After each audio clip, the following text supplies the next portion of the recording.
constitucionalidad. Ellos indicaban que en la ley electoral no se exige la constancia transitoria.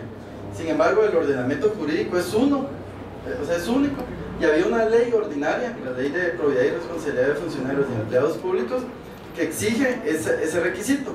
Y la Corte de Constitucionalidad indicó que ese documento era, a su vez, el documento idóneo para comprobar el requisito de honradez, que es un precepto que está regulado a nivel constitucional. Entonces, a través de esa integración fue que se hizo exigible ese extremo. Pero, como les refiero, pues ambas posturas son discutibles. La dejamos. Okay. Ahora, ya vimos la justicia electoral desde el punto de vista de los hechos, desde las normas, y ahora vamos a los principios, que ha sido la parte más judicializada o la parte que más se ha sometido a revisión. Bueno, una diferencia, ¿qué es un principio? Un principio es una orientación, es un punto de partida o es una ruta a seguir, en este caso en la resolución de un conflicto electoral. Aquí el maestro Godínez Bolaños, pues él hace una diferencia entre lo que es un principio y un valor. Principio pues es algo abstracto, y cuando ese principio se hace realidad, entonces adquiere el carácter de valor. Luis Requesens Sichas le llama a este fenómeno que un principio, al hacerse realidad, se convierte en una vida humana objetivada y adquiere el carácter de valor. Lo importante es de que la ley entonces va a contener principios, no valores.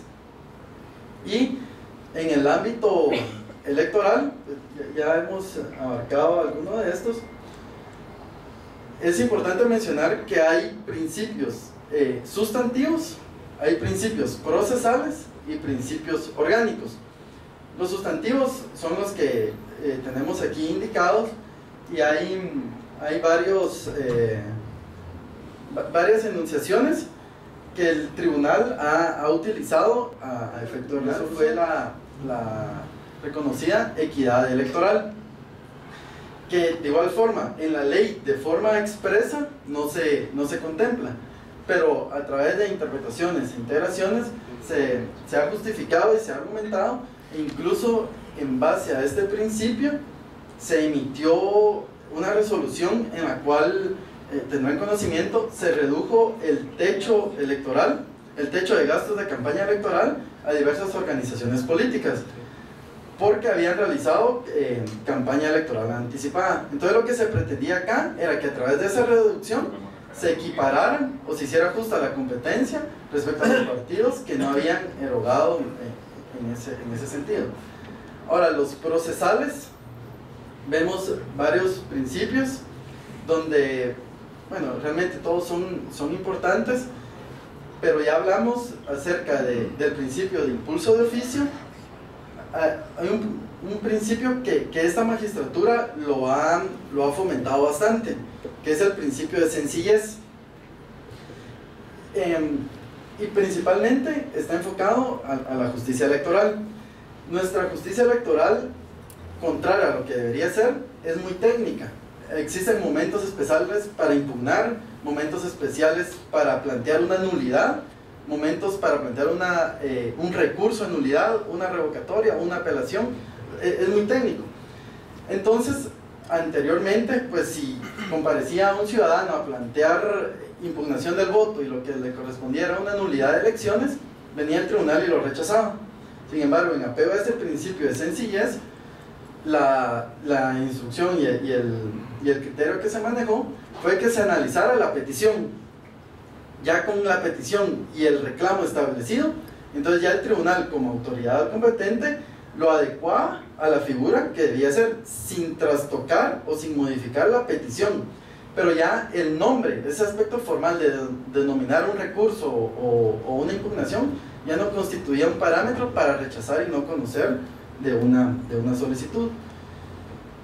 Y los principios orgánicos están referidos principalmente a la independencia de la autoridad electoral. Referencia a este principio que en sí es independencia e imparcialidad manifestado de diversas formas.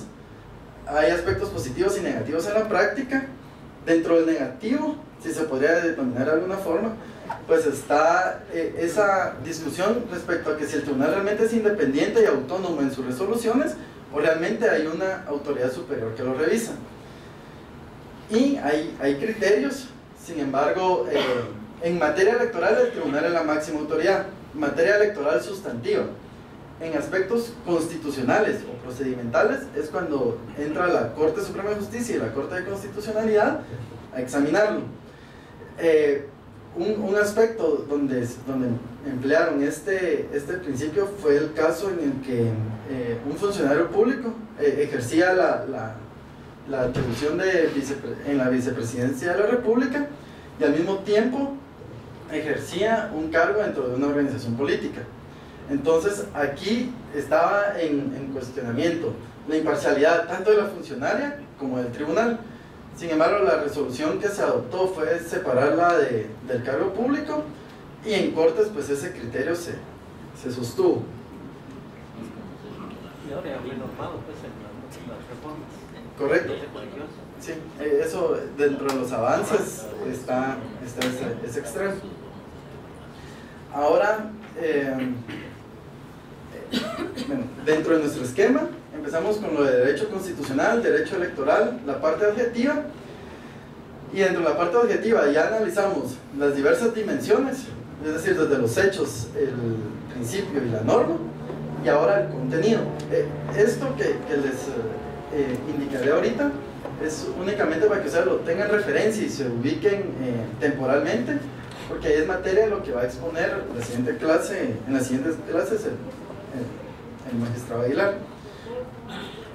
Dentro del derecho electoral hay un principio muy propio, que es la periodicidad electoral, es decir, que hay distintos periodos dentro de un transcurso de tiempo, y principalmente hay un periodo electoral y un periodo no electoral. Definimos el periodo electoral desde la convocatoria hasta su conclusión. ¿Y por qué es importante esto? Porque dependiendo el periodo en el cual suceda un hecho de los que activan la justicia electoral, va a depender ese mecanismo de la justicia electoral que se va a aplicar. Por ejemplo, si estamos en un periodo no electoral, es decir, en el periodo que transcurre desde que termina un proceso hasta que empieza en el otro, lo correcto es plantear recursos de revocatoria o recursos de apelación. Contra esas resoluciones pues procede amparo en 30 días. Ahora, si estamos dentro del proceso electoral, pues la denominación de los recursos cambia.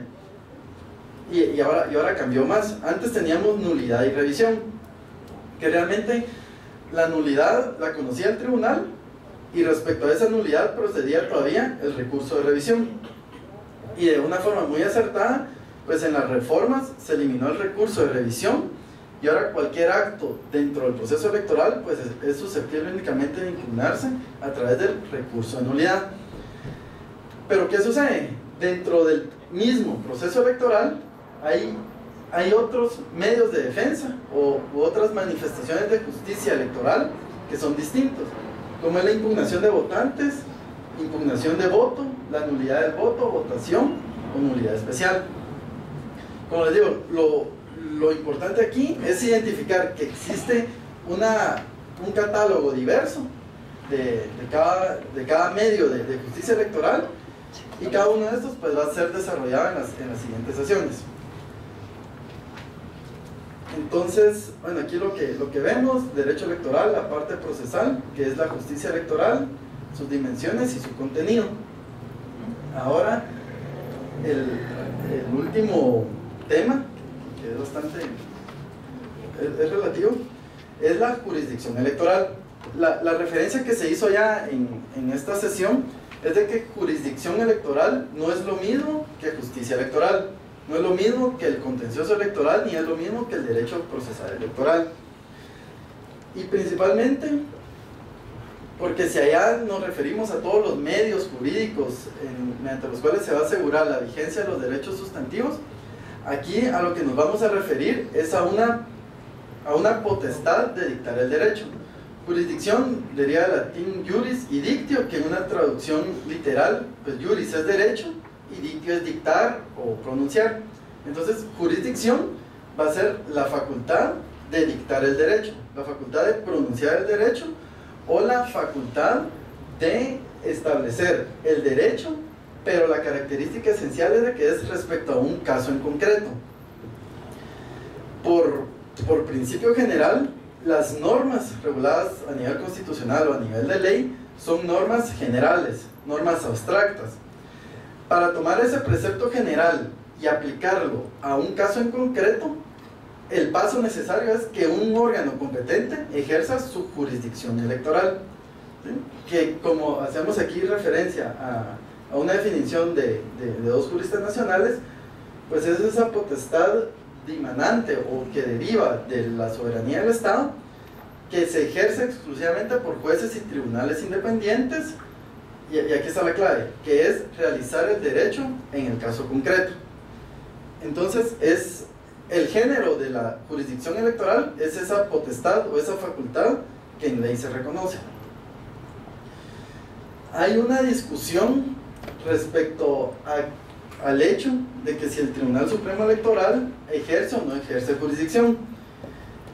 Anteriormente, pues era un tema más recurrente, sin embargo, por criterios de la Corte de Constitucionalidad, se ha ido estableciendo que efectivamente el Tribunal Supremo Electoral ejerce jurisdicción, porque en diversos preceptos se le confiere la facultad de resolver casos en concreto, y por lo tanto, al resolver casos en concreto, aplica una norma abstracta a un hecho concreto, y necesariamente pues tiene que hacerse mediante el ejercicio jurisdiccional.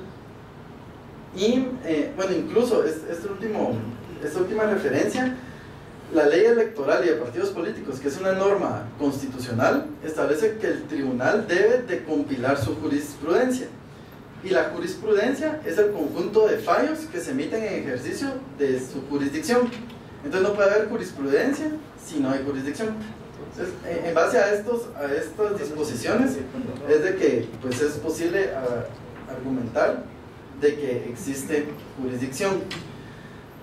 Ahora, la jurisdicción, voy a hacer una referencia al sistema judicial en general para que se comprenda la diferencia entre jurisdicción y competencia. Se dice que todos los jueces tienen jurisdicción, es decir, todos los jueces tienen esa potestad de aplicar el derecho en caso concreto, pero cada juez tiene una competencia específica. Es decir, un juez penal tiene jurisdicción, un juez civil tiene jurisdicción, un juez en materia laboral tiene jurisdicción, pero su competencia es distinta, en este caso por materia, ¿verdad? Un juez penal no puede resolver cuestiones civiles, ni uno civil algo laboral. Hay distintos criterios de competencia. El ejemplo que les hago referencia es una competencia por materia. En cuestiones electorales, pues aquí no hay confusión, toda la materia que conoce es materia electoral. Ahora, hay cuestiones de territorio que no aplica porque el tribunal ejerce jurisdicción nacional, y hay cuestiones también de competencia, de cuantía, perdón, que no es el caso. Lo que sí es importante es reconocer que dentro de la jurisdicción electoral hay principalmente dos órganos que la ejercen, que tienen una competencia funcional o una competencia de grado distinto, y es el Registro de Ciudadanos y el Tribunal Supremo Electoral. Lo relevante en este caso es entender que el Registro de Ciudadanos, pues si bien es el órgano competente para conocer y resolver acerca de la vida de un partido político, siempre la máxima autoridad y quien va a resolver en definitiva va a ser el Tribunal Supremo Electoral. Una diferenciación, bueno, esto imagino que se va a abordar en la última clase, que es diferenciar entre la jurisdicción electoral y la jurisdicción constitucional sobre asuntos electorales que ejerce la Corte Suprema de Justicia. ¿Sí? Una duda. Yo entiendo que el Registro de Ciudadanos es una institución independiente del Tribunal Supremo Electoral. Sí, sí. Entonces, me da la impresión que volvemos a llegar un poco al problema de la superioridad del tribunal, porque normalmente las impugnaciones que se hacen y que se judicializan, vamos a decir, son por decisiones del Registro de Ciudadanos, no tanto como del Tribunal Supremo como tal, sino del Registro de Ciudadanos. Y como tiene esa independencia, al final de cuentas no hay ahí una como un vacío de autoridad, digamos, que al final obligue siempre a llevar las cosas a las últimas instancias, como la CC y la Corte Suprema. Sí, bien, hay dos cuestiones. Siempre lo que se judicializa, si el amparo se plantea de forma correcta, lo que se debe judicializar es un pronunciamiento del Tribunal Supremo Electoral, en virtud de un principio de definitividad que indica que se deben de agotar todos los recursos ordinarios y extraordinarios. Entonces, ¿qué sucede? El registro de ciudadanos, bueno, yéndonos un escalón más abajo, el registro de ciudadanos tiene subdelegaciones. Lo que resuelvan esas subdelegaciones puede ser impugnado fuera del proceso electoral mediante una revocatoria que conoce el registro de ciudadanos. Y luego, esa resolución de revocatoria puede ser conocida por el Tribunal Supremo Electoral mediante apelación. Y es esa resolución de apelación la que se traslada a la jurisdicción constitucional. No es una resolución del registro, sino que sería su confirmación o revocatoria del Tribunal Supremo Electoral. Esa sería la escala en cuanto a jerarquía y competencia en materia electoral y constitucional.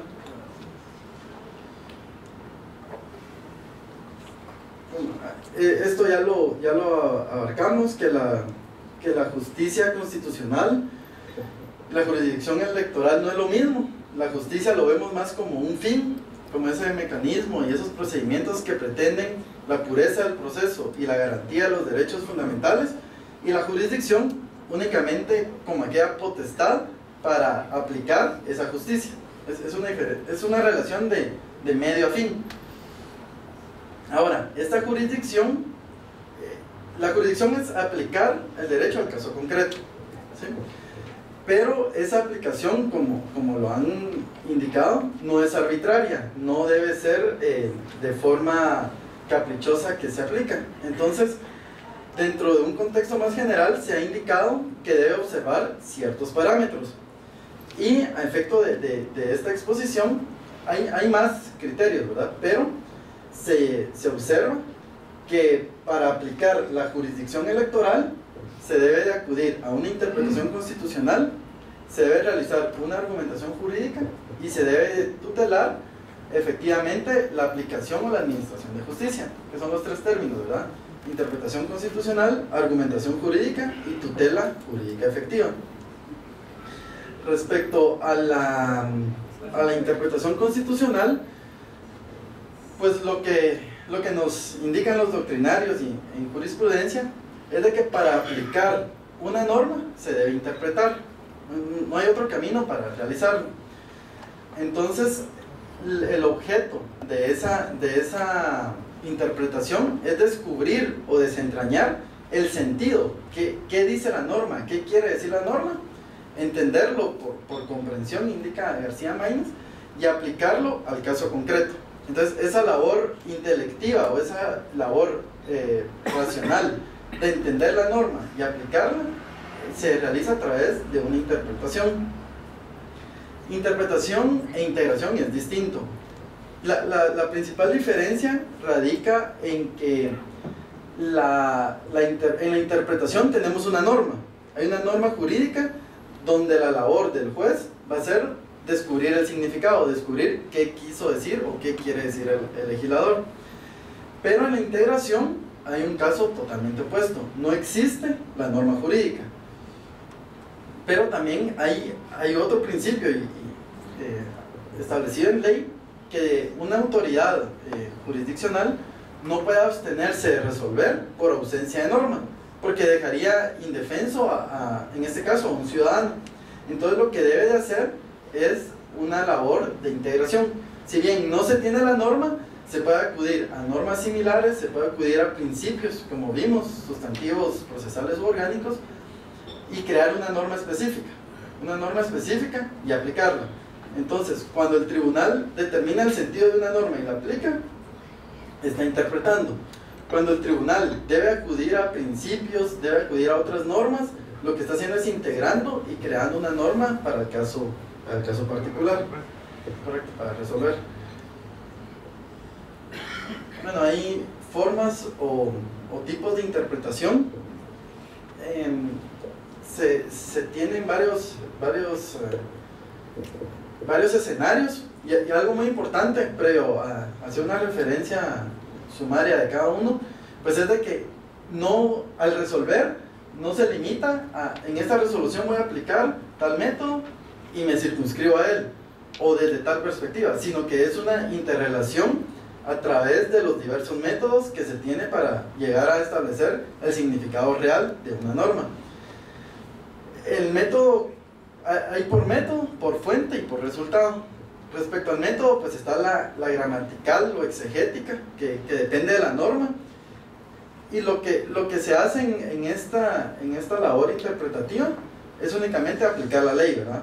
Por ejemplo, hay normas, anteriormente teníamos una fecha específica para la convocatoria del proceso electoral. El proceso electoral se convoca el 2 de mayo. Ahí no lo podemos interpretar de ninguna otra forma, sino que en sentido estricto a lo que nos dice la ley, ¿verdad? Eso es lo gramatical. Hay una interpretación sistemática. Esto ha salido últimamente por una cuestión de sanciones. Con las reformas, esa manera de ejemplo, ¿verdad? Con las reformas, anteriormente en el artículo 88 decía que el Tribunal Supremo Electoral o el Registro de Ciudadanos podrá imponer tales sanciones. Y si bien se reformó ese artículo, ese primer párrafo no se había modificado. Sin embargo, en la publicación que hace el Congreso, indica que únicamente el Tribunal Supremo Electoral impondrá las siguientes sanciones. ¿Cuál es la diferencia? Que anteriormente estaba el registro y actualmente ya no. Entonces, lo que se indicó o lo que se realizó en esos talleres que la licenciada Cintia pues, ha estado coordinando, es de que se interpretó que realmente había otros preceptos dentro de la propia norma, como el artículo 155 de la ley electoral, donde le daba esa facultad de sancionar al registro ciudadano respecto a las organizaciones políticas. Hay otro artículo donde también habla de la facultad de sancionar, y entonces lo que trata esta interpretación es de que no me limito a un artículo, sino que interpreto la ley en su conjunto para determinar realmente a qué se refiere cada norma. Está la interpretación teleológica, que es atendiendo a los fines. Estas tres, realista, histórica y evolutiva, pues son las más sensibles y que el Tribunal Supremo Electoral ha aplicado. De la realista, bueno sí, en la interpretación realista, lo que les podría dar como referencia fue el caso en el que, en virtud de un hecho notorio, o sea, era una circunstancia real, se procedió a la suspensión de determinadas organizaciones políticas, en donde además de realizar una interpretación sistemática y teleológica, tanto la interpretación realista como los principios que hemos visto fueron fundamentales para justificar, en primer lugar, la resolución, y en segundo lugar, defender esa postura ante las Cortes. La histórica evolutiva, pues es también, eso lo ha analizado el tribunal en caso de propaganda electoral, porque cuando se emitió la norma, por ejemplo, no existían redes sociales, actualmente pues se va a dar el fenómeno del voto en el extranjero. Entonces esa evolución social que se ha ido dando no siempre va a estar recogida en una norma legal. Se dice que la realidad es dinámica y el derecho es estático. Entonces, ¿cómo hacemos al derecho más dinámico? Es a través de una interpretación histórica evolutiva.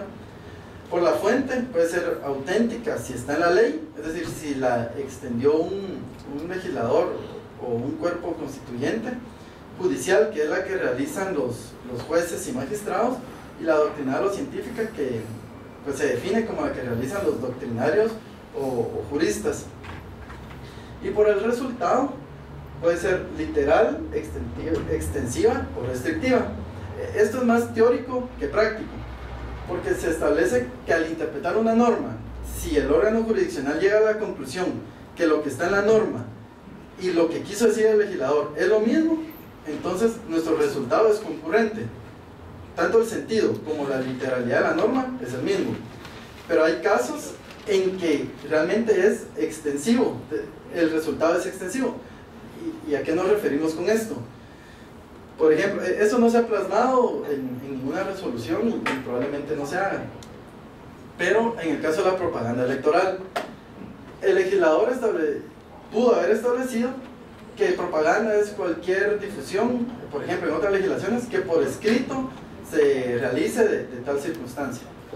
Si en la realidad empiezan a haber cuestiones que no necesariamente son escritas, o por ejemplo en redes sociales, entonces realmente lo que el legislador quiso es proteger al votante en cuanto a que su intencionalidad únicamente va a ser influenciada en el proceso electoral. Eso es el final, ¿verdad?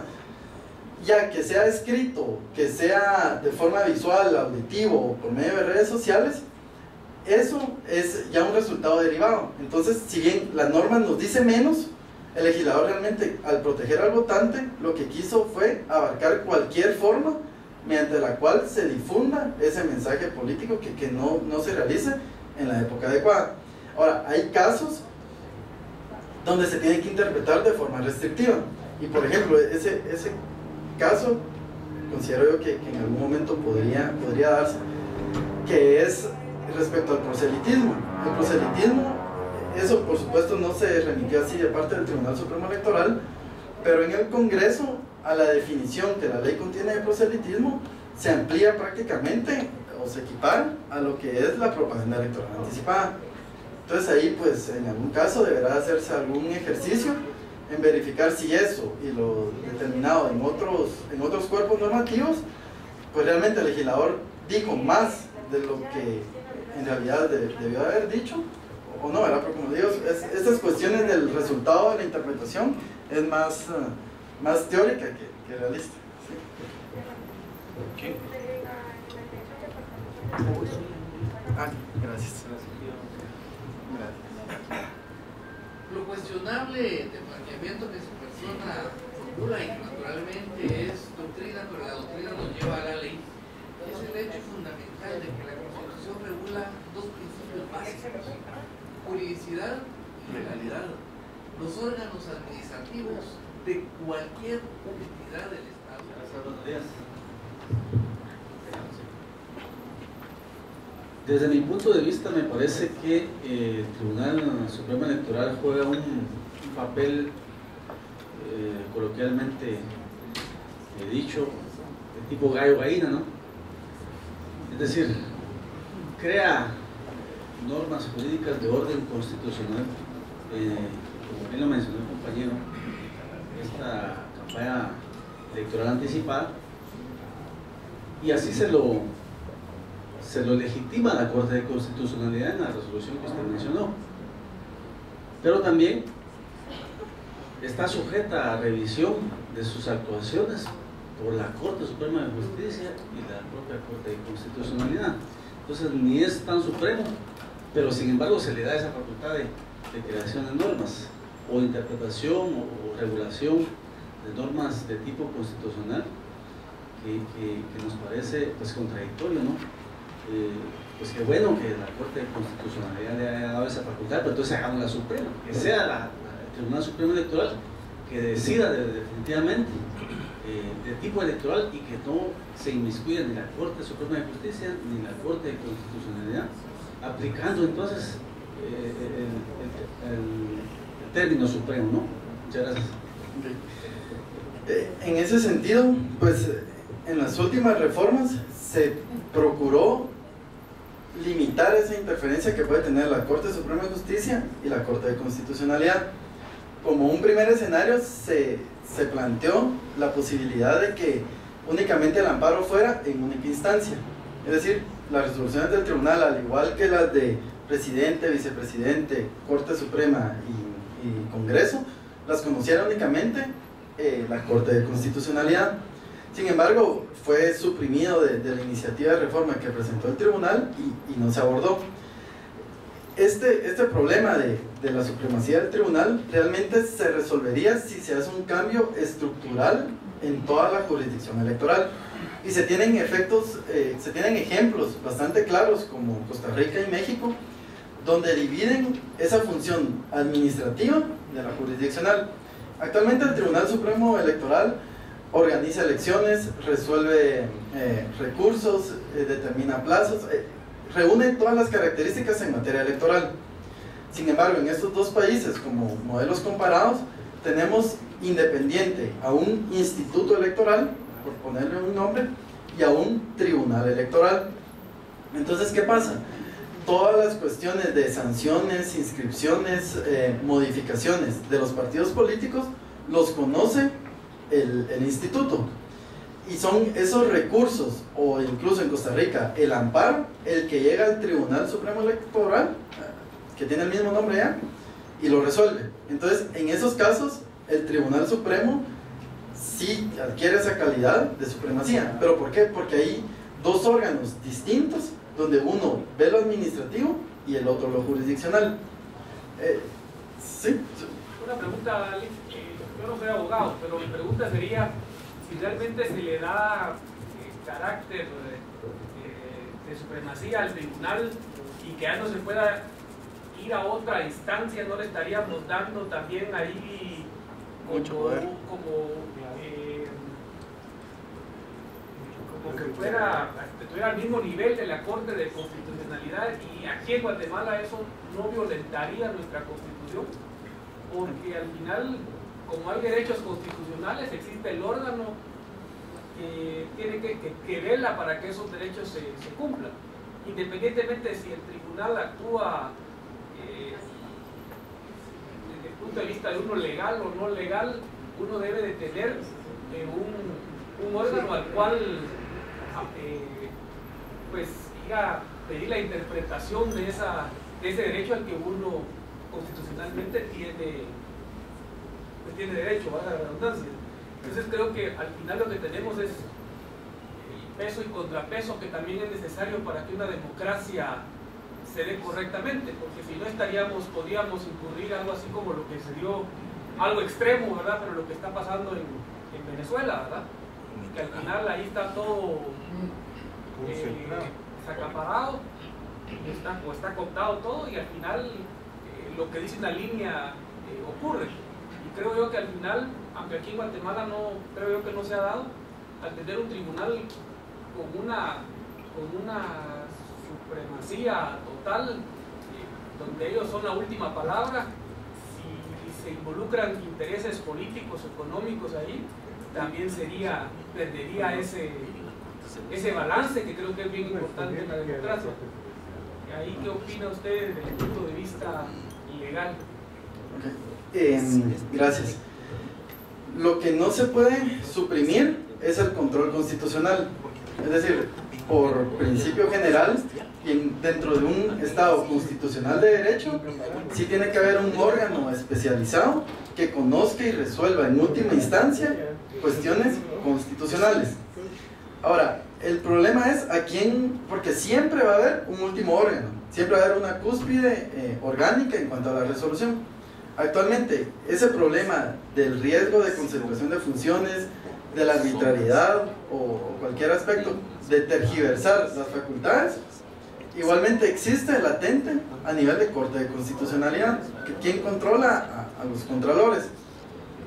En el caso de que se quisiera asignar al Tribunal Supremo Electoral, pues sería necesaria una reforma constitucional donde esa competencia o ese órgano constitucional para resolver se trasladaría. Y como usted hace referencia, pues sí es evidente, porque los órganos al final están conformados por personas, y es ahí donde está el fallo del sistema en general. Pues se correría ese riesgo de un absolutismo en cuanto a las funciones. Pero ese riesgo existe actualmente y lo tiene la Corte de Constitucionalidad, ¿verdad?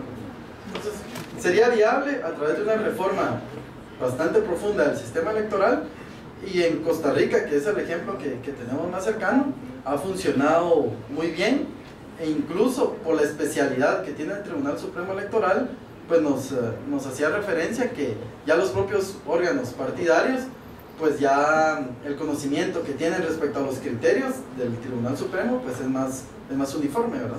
Pero los riesgos, como usted dice, siempre existirían. Bueno, tal vez... Allá de primero. Sí, buen día a todas y a todos. Con relación a las nuevas reformas que entraron en vigencia, se establece que se tienen que elegir comités ejecutivos cada 3 años.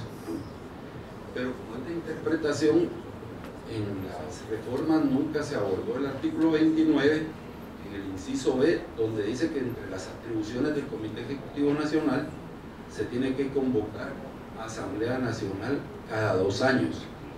Si no existe esa reforma, ¿no? Porque sí está así que es de carácter constitucional, ¿cuál es la interpretación que se le tiene que dar?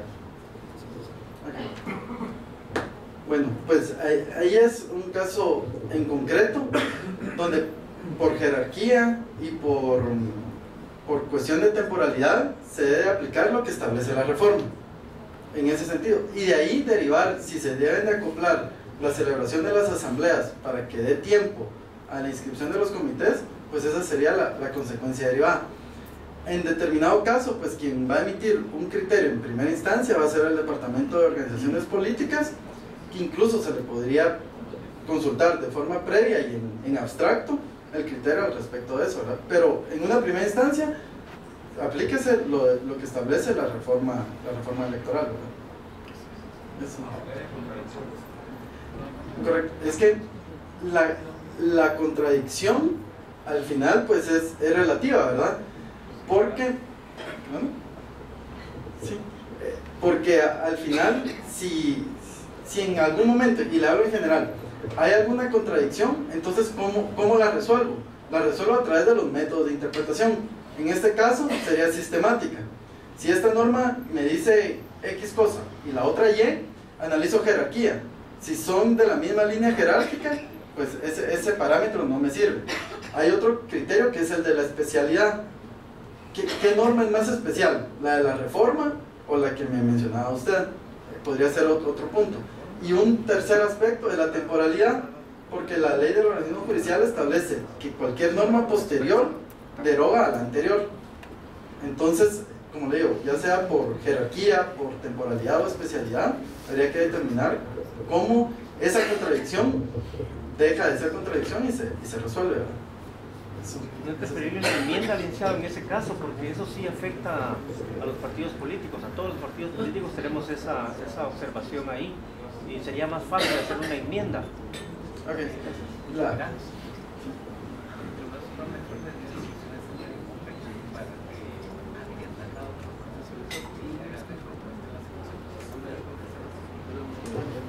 Bueno, pues me indican de que al existir también esa contradicción hay que resolverla, y como les hacía referencia, el encargado es OP, Organizaciones Políticas, y ya el Pleno de Magistrados giró instrucciones para que sea él quien, en acuerdo con los partidos, determinen y especifiquen las fechas en las cuales deben de realizarse.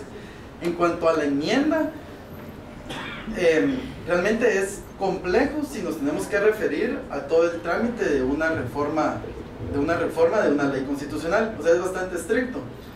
Podría resolverse a través de la interpretación o a través de un desarrollo reglamentario, pero también la enmienda es un camino, pues, que sería el viable y el que quedarían las cuestiones más claras, ¿verdad?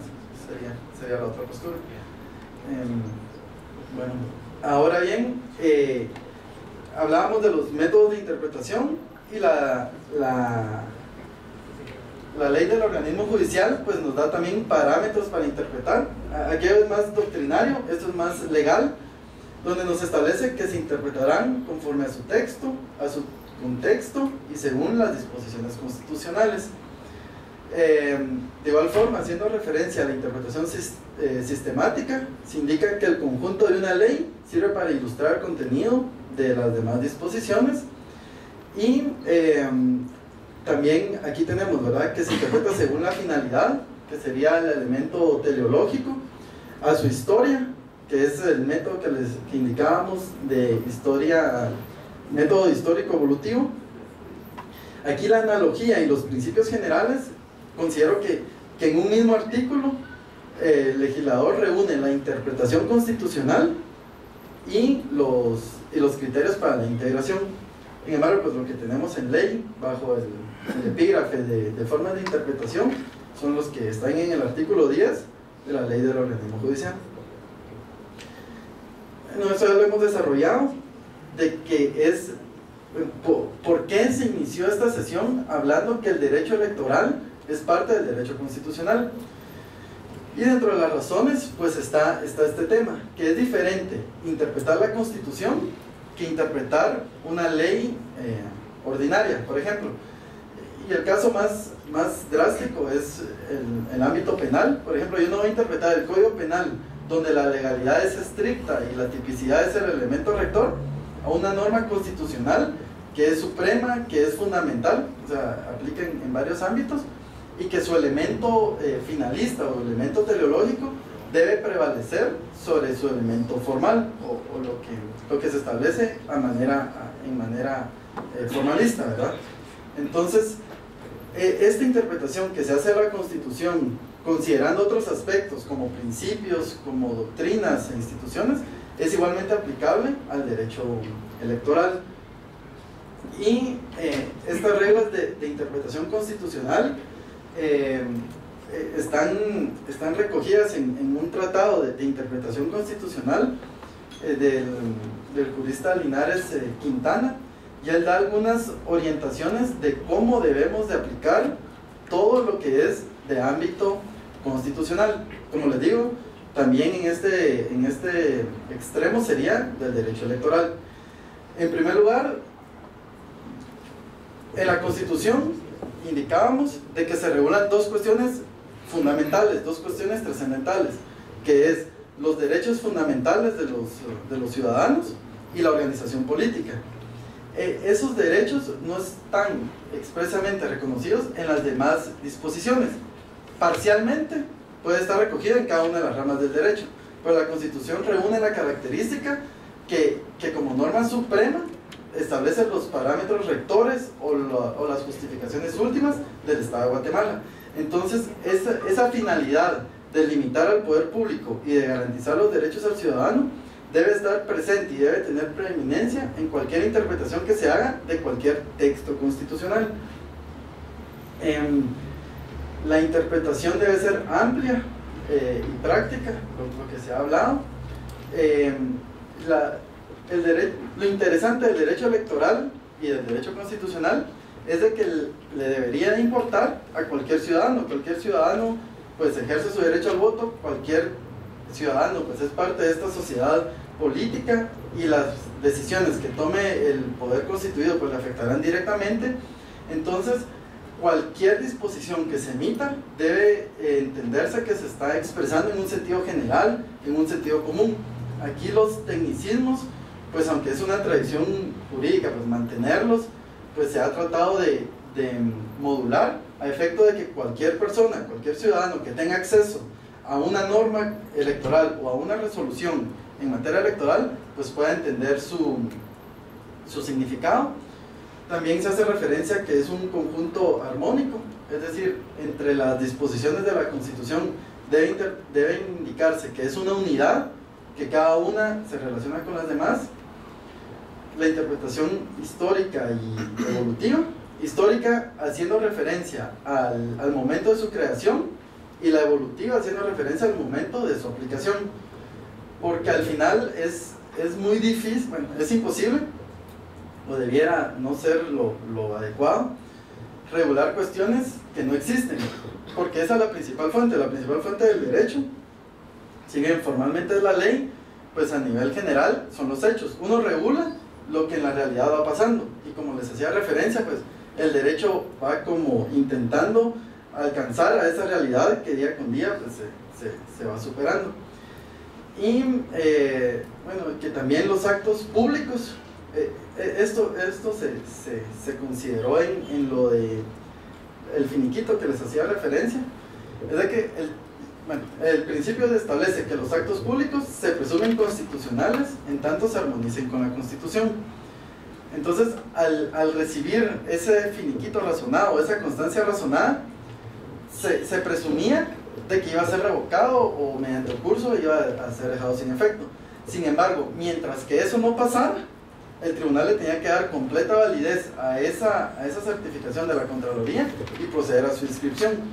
Ya cuando fue revocada, entonces consecuentemente se revocó la inscripción, pero en concreto esa certificación razonada se consideró constitucional, en tanto no había sido dejada sin efecto.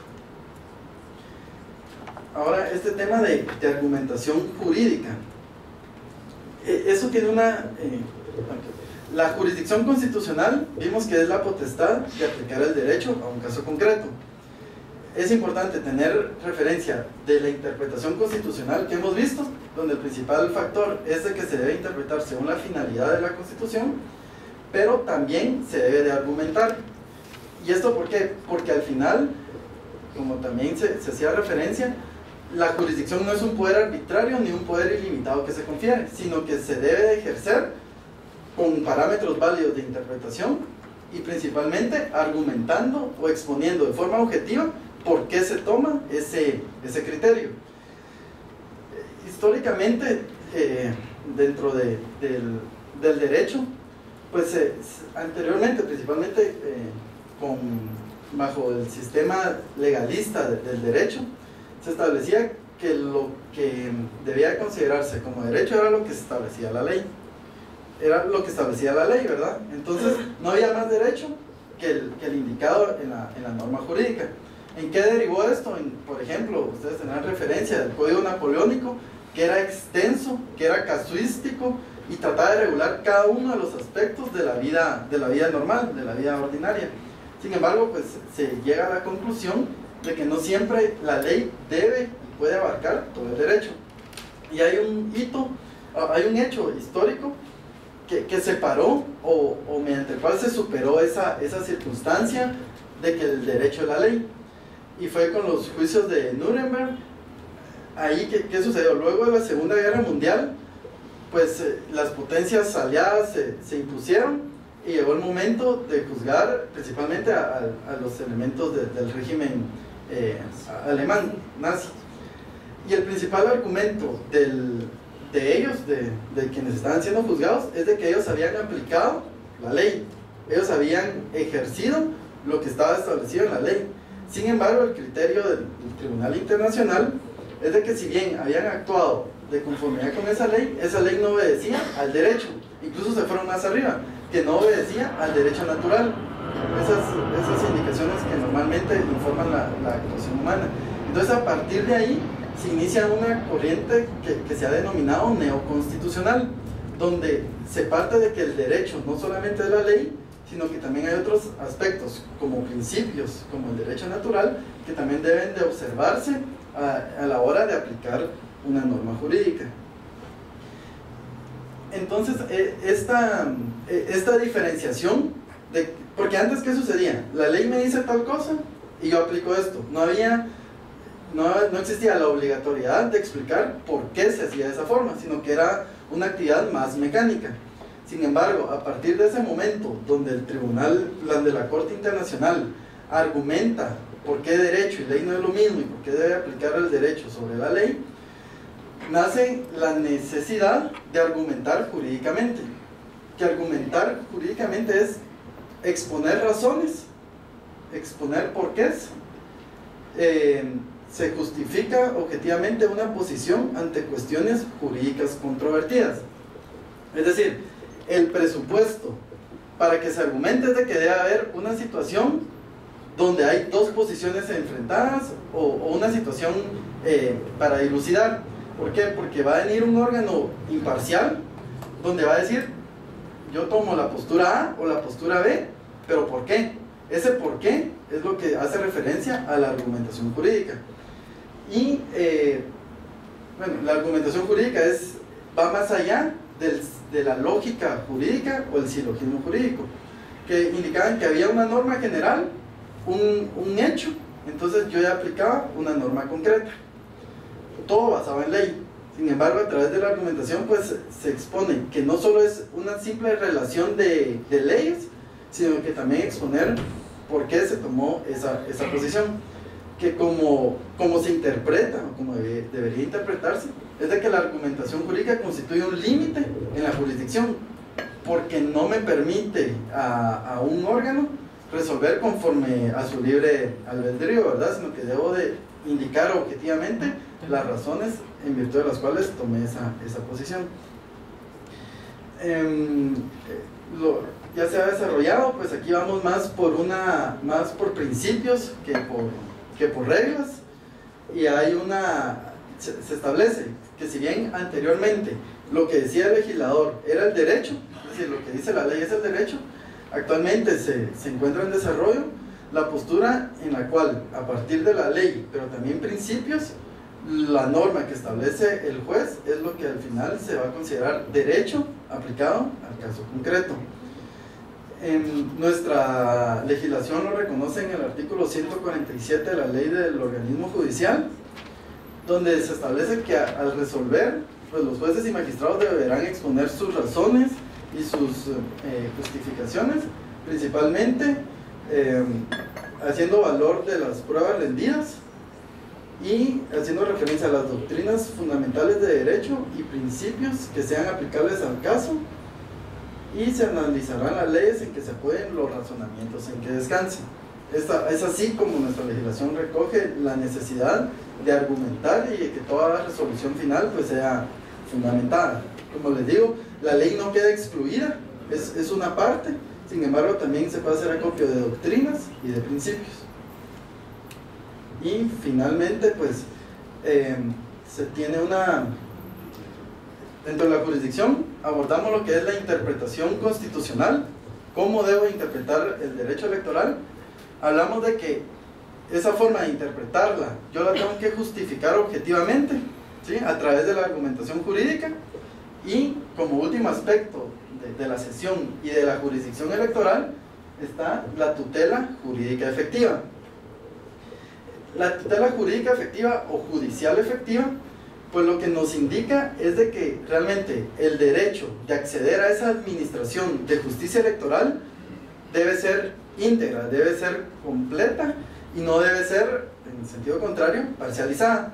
Es decir, debe abarcar desde la posibilidad de ir a un órgano jurisdiccional, que sería una primera parte, pero esa solicitud la tiene que recoger la autoridad electoral, diligenciarla de oficio y darle el debido proceso.